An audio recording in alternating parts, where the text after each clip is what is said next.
Dando continuidade, vamos chamar aqui o colega Luiz Alberto Menezes Barreto, da ADICAP. Vou me permitir, doutor Paulo César, de fazer uma observação.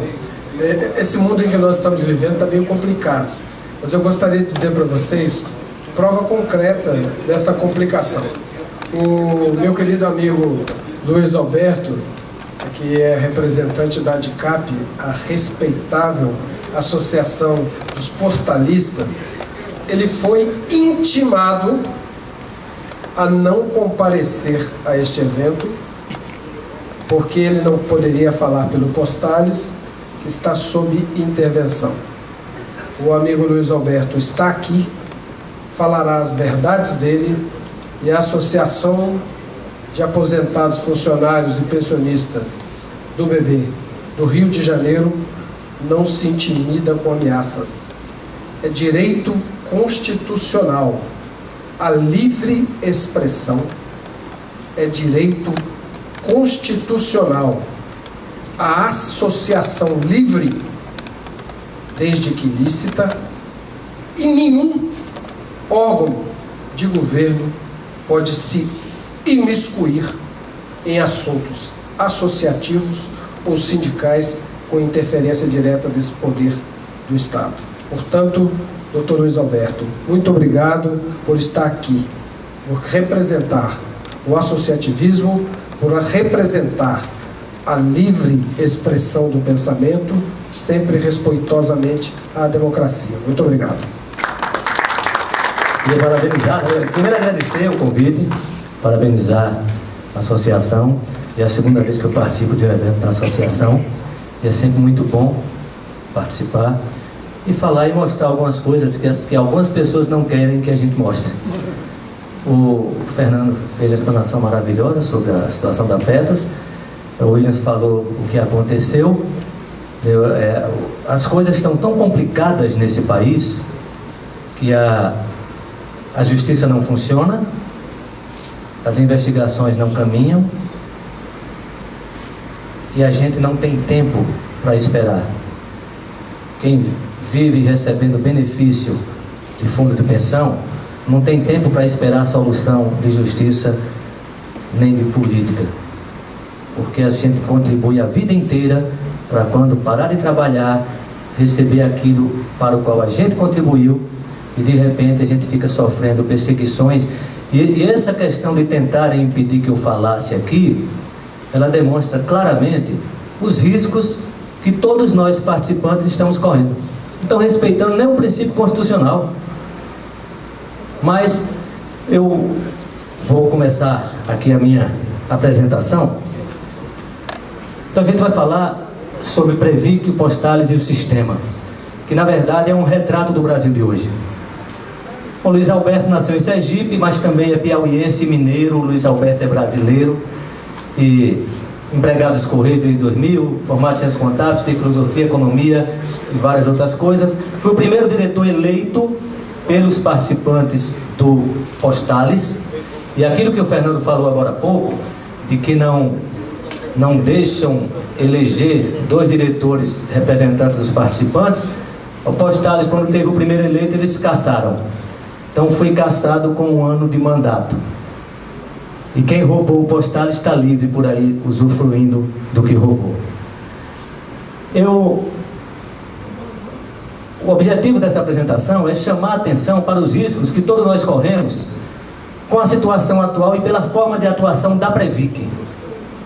Então esse é o objetivo. Eu vou utilizar como case a intervenção que foi feita no Postales, mas não vou discutir o mérito. Eu vou abordar apenas a forma. Como eu gosto muito de música, quando eu estava fazendo essa apresentação, me lembrei do Belchior, aquela música "Eu sou apenas um rapaz latino-americano sem dinheiro no banco, sem parentes importantes. Não me peça que eu lhe faça uma canção como se deve, correta, branca, suave, muito limpa, muito leve. Sons, palavras são navalhas. E eu não posso cantar sem querer ferir ninguém. Talvez por isso que quiseram impedir a minha fala." Vamos falar da Previc e da diretoria da Previc. O regimento interno da Previc estabelece que a Previc é dirigida por uma diretoria colegiada, que é nomeada pelo presidente da República. Mais claro do que isso, impossível.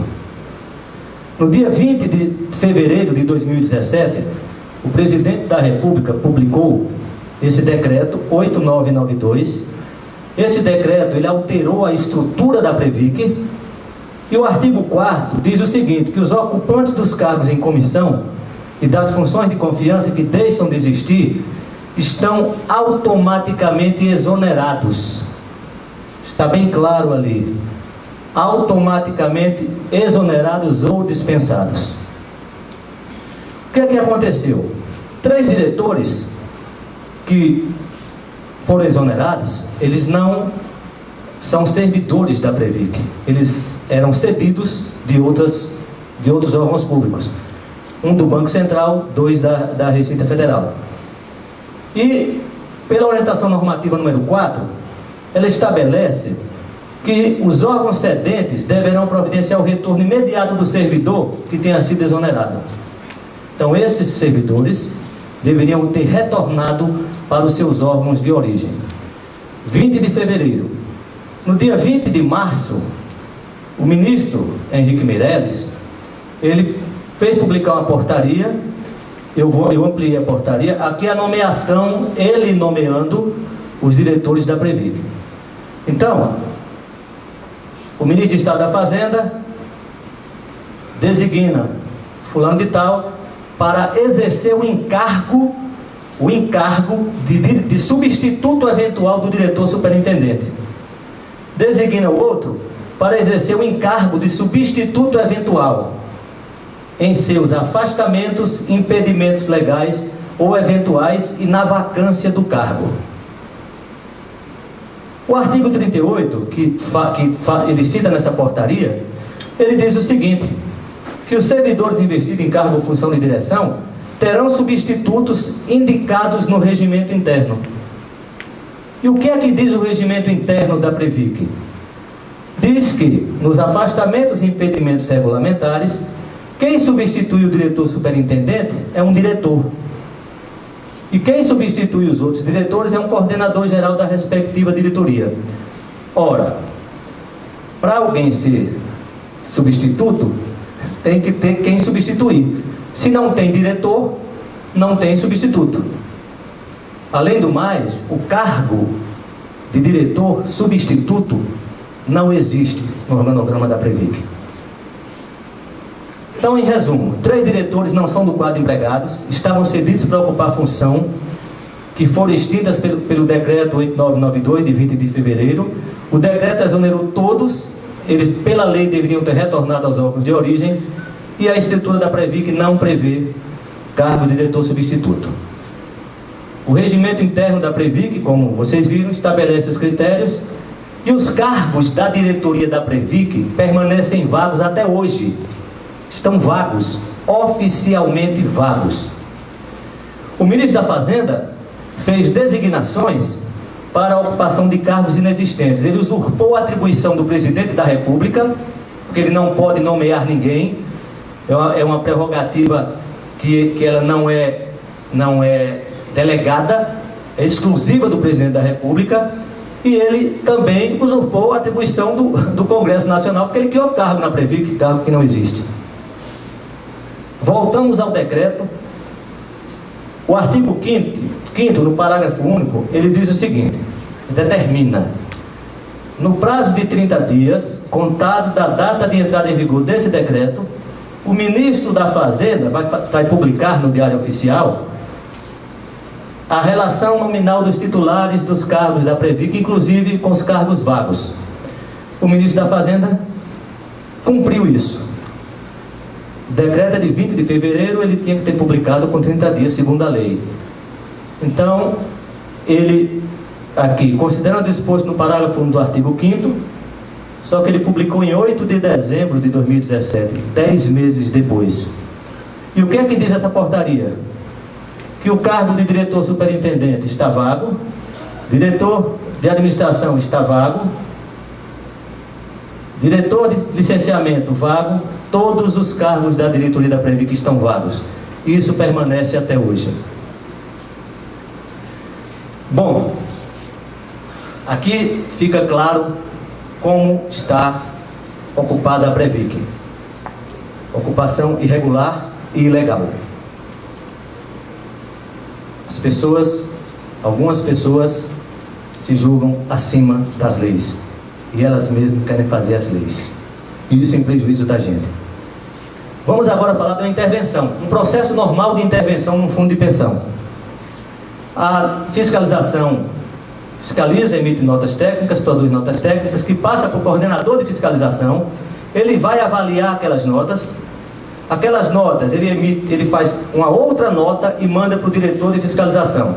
Ele analisa, se ele julgar pertinente e procedente, ele encaminha a proposta de intervenção para a reunião da diretoria executiva. No meio desse caminho, a entidade ela tem o direito de se manifestar. Ela tem o direito de defesa.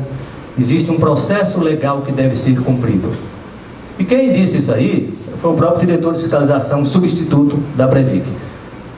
Na Câmara dos Deputados, no mesmo dia da intervenção no Postales, no dia 3 de outubro, o Dr. Sérgio Taniguchi, diretor de fiscalização substituto da Previc, ele esteve lá para tratar, na Comissão de Seguridade, da intervenção que foi feita em agosto de 2017, na Fundação Eletro C3E, que é as Centrais Elétricas do Rio Grande do Sul.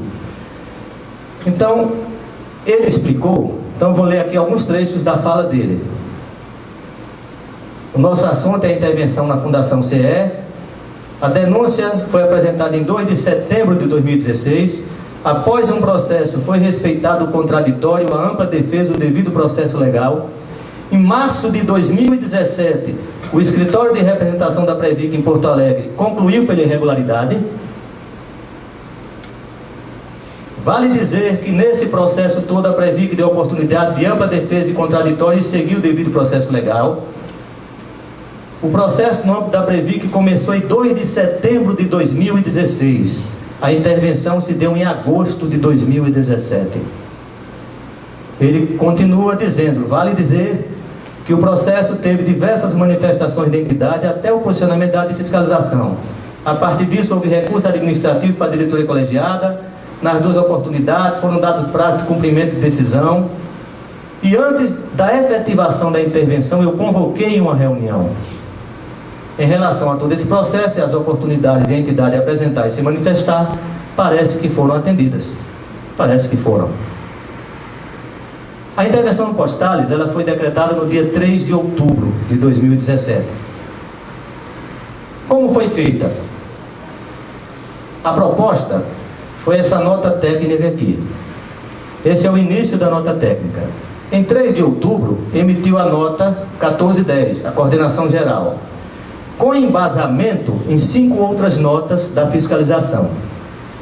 Essa nota aqui, de 25 de setembro de 2017, essa aqui de 25 de setembro, essa outra de 15 de setembro, essa eu destaquei para falar apenas dela, porque ela tem umas particularidades muito interessantes. A outra nota, a quarta nota, do dia 26 de setembro, e a quinta nota do dia 27 de setembro.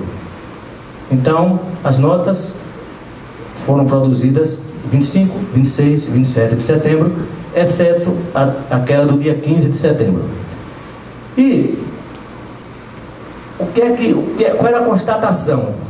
Fatos que indicavam que a contabilidade do Postales não refletia a realidade. Fatos que indicavam. O que indica não é conclusivo. Coloquei um calendário para facilitar a visualização. Então, a produção das notas técnicas está aqui, 25, 26 e 27. Eu não coloquei a de 15 de setembro, logo depois desse slide vocês vão entender por quê. E teve uma nota, que foi a nota que propôs a intervenção no dia 3 de outubro. E a intervenção foi no dia 3 de outubro. Então, essa intervenção ela foi feita 3 dias úteis. A nota que eu falei que ia citá-la, 15 de setembro. A primeira coisa interessante dessa nota, o objetivo dela, identificar possíveis indícios de irregularidades a respeito da contabilização de investimentos. um processo de fiscalização para avaliar a contabilização. Ela conclui o quê? Aplicação de recursos. Os caras foram avaliar a contabilização e a conclusão não fala nada de contabilização, é sobre a aplicação de recursos. E essa nota, ela não está com assinatura eletrônica no SEI. O SEI é o Sistema Eletrônico de Informação do Governo Federal. Todas as empresas públicas, todos os órgãos públicos utilizam o SEI. Tudo o que é feito hoje no serviço público é através do SEI. Um documento que não está no SEI, ele não tem validade, ele não é legal, ele não existe. Só existe se tiver no SEI. Aí tem outra coisa interessante dessa nota. O sistema SEI, a Previc, quando fez essa nota, nessa história toda, ela propõe que a gente mude a matemática. Então vamos começar a contar. 3, 1, 2, 4, 5, 6, 7. Porque a nota do dia 15 de setembro, o número dela é 1381. A numeração dela é superior à nota do dia 25 de setembro. Duas notas com numeração inferior, elas foram feitas 10 dias depois. A divergência entre objetivo e conclusão, e a nota não tem assinatura eletrônica. O que é que nós temos aí de resumo? As notas foram feitas em série e de forma apressada. Em 7 dias úteis foram feitas todas as notas, inclusive a reunião que decretou a intervenção. A intervenção foi feita por constatação de fatos que indicavam. O Fernando falou aqui, e eu comentei com o Guedes é presidente da ADICAP aqui do Rio de Janeiro. O Fernando falou que tem 15 anos que o Conselho Fiscal da Petros reprova as contas. Um dos motivos da intervenção, apesar de eu ser que nem falar do mérito, só da forma, fala da não aprovação das contas em um ano. Então, é uma comparação interessante. Os órgãos estatutários do Postales sequer foram comunicados e não tiveram a oportunidade de fazer qualquer tipo de manifestação. Um resumo comparativo entre a intervenção na Fundação CE e no Postales. Uma durou 362 dias e a outra 9. Ao contrário da intervenção feita na Eletro-CE, não houve devido processo legal, não deu oportunidade nem para defesa contraditória. Agora nós vamos falar da reunião da diretoria colegiada da Previc. O regimento interno também estabelece os critérios da reunião.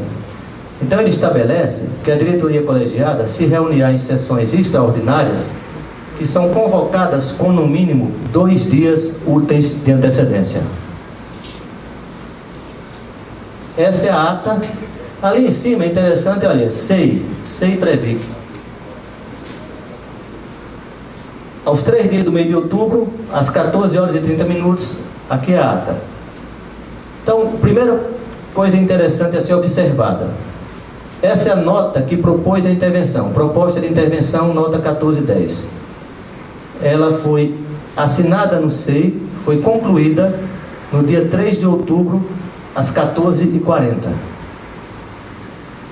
Se a nota técnica que propõe a intervenção, ela foi concluída no dia da reunião, como é que a reunião foi convocada com 2 dias úteis de antecedência? Será que a mãe de Ná trabalha na Previc? Vai aparecer uma proposta, então vamos convocar aqui uma reunião. Esse é o primeiro ponto. Segundo ponto, na ata está escrito que nesse dia eles reuniram-se sob a presidência do diretor superintendente substituto, dia 3 de outubro. A agenda do diretor superintendente substituto, que está no site da Previc, diz que no dia 3 de outubro ele estava em São Paulo. Como é que ele participou da reunião?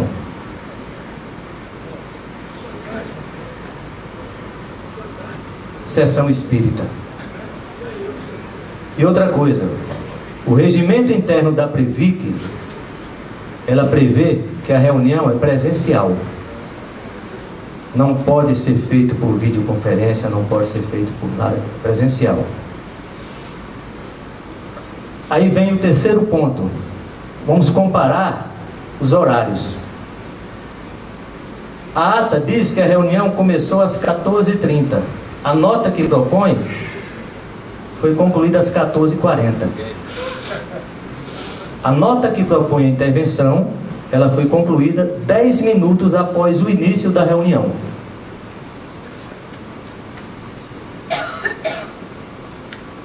Outro ponto interessante. Aqui é a ata, tá, gente? Eu saí cortando para poder melhorar a visibilidade. Ela disse que a reunião começou às 14h30 e foi encerrada às 15 horas. Ou seja, ela durou meia hora. Nessa meia hora, houve a apresentação, a discussão e a deliberação acerca da proposta. Tá? Se a gente diminuir a meia hora, dos 10 minutos, que demorou para a nota, e considerando que a nota foi concluída lá dentro da reunião, em 20 minutos. Só que, no jornal O Globo, no dia 6 de dezembro, a jornalista Gabriela Valente, ela publicou essa matéria. Ela disse que a pauta da reunião foi surpresa para alguns, inclusive para o procurador-chefe da Previc. Ele afirmou que a reunião não ocorreu na sede da Previc, como estava no despacho da diretoria, que a decisão foi feita por meio de uma troca de e-mails. O Postales é o fundo de pensão com o maior número de participantes do país, o quarto maior fundo do país. E uma decisão de uma situação grave, uma medida extrema, como a intervenção, ela é decidida dessa forma, numa troca de e-mails. Os senhores concluam o que quiserem. Eu só estou mostrando documentos. Esse é o despacho decisório da reunião. Aqui tem outra coisa interessante, eu também ampliei. Eu deixei esse aqui meio... porque aqui ele fala que é a proposta de intervenção do Postales. Olha o que é que ele diz, que a reunião ocorreu no dia 2 de outubro. Local, sede da Previc. Aí nós temos duas informações. A ata da reunião diz que a reunião foi no dia 3.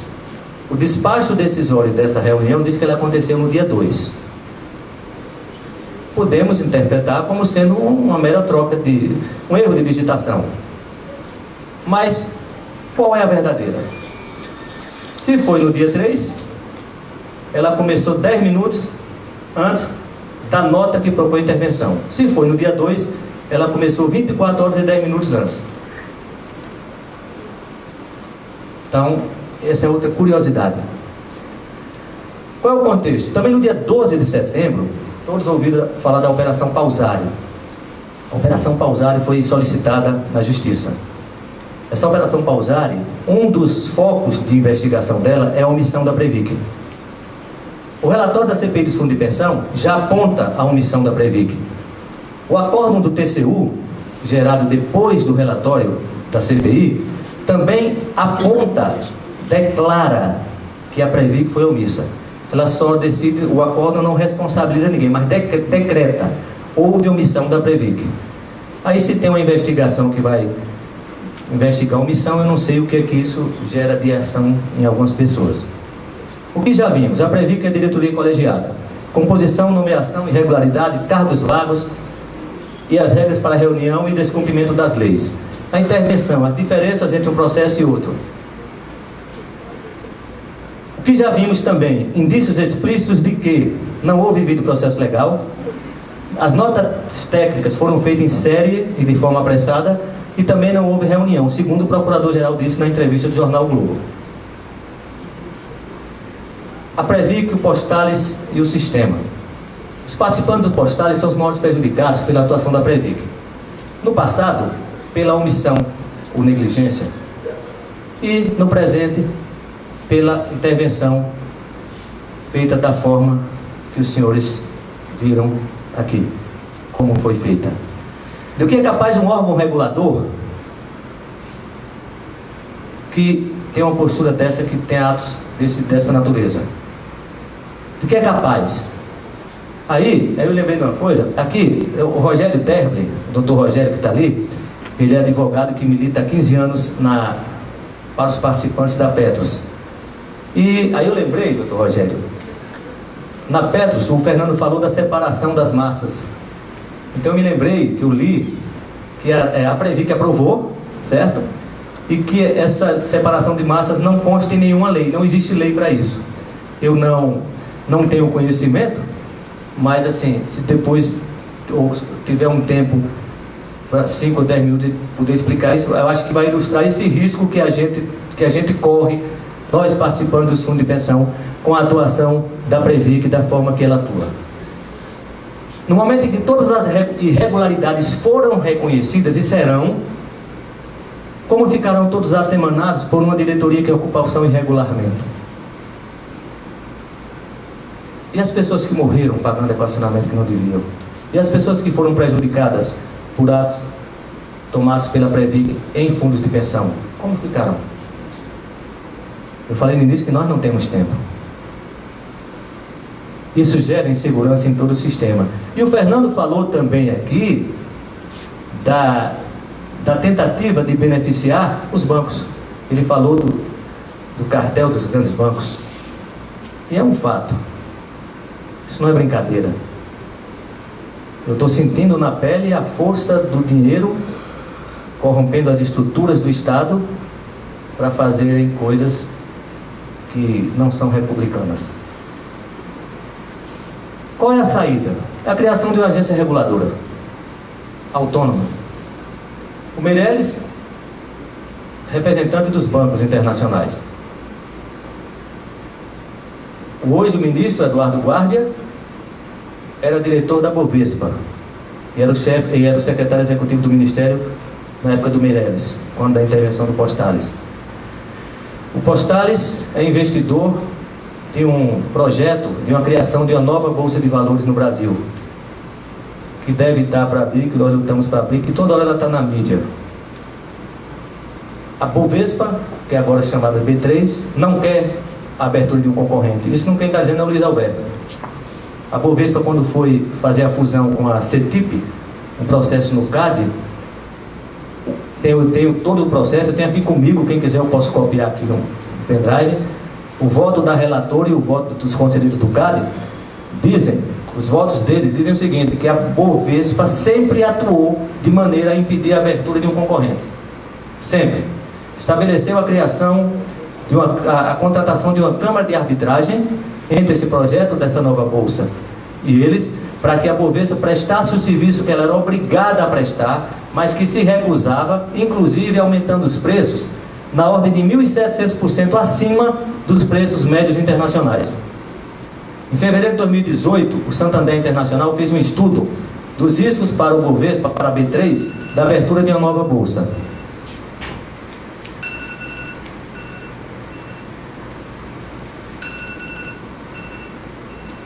Eu botei aqui para me avisar quando faltar 5 minutos, ele já avisou. Esse aqui é o interventor. Eu entendo, cala! Então, o Santander Internacional fez um estudo sobre os riscos. Por que o Santander Internacional faria um estudo se essa bolsa não tivesse prestes a abrir? É uma coisa interessante. Bom, mas não se preocupem, meus amigos, com os horrores que eu lhe digo, isso é somente uma canção. A vida realmente é diferente. Quer dizer, ao vivo é muito pior. Muito obrigado, era isso que eu tinha para falar. Estão ali meus telefones, meu e-mail, tá? E fico à disposição das senhoras e dos senhores. Tá bom? Muito obrigado. Parabéns. Falou, parabéns pela sua apresentação, obrigado.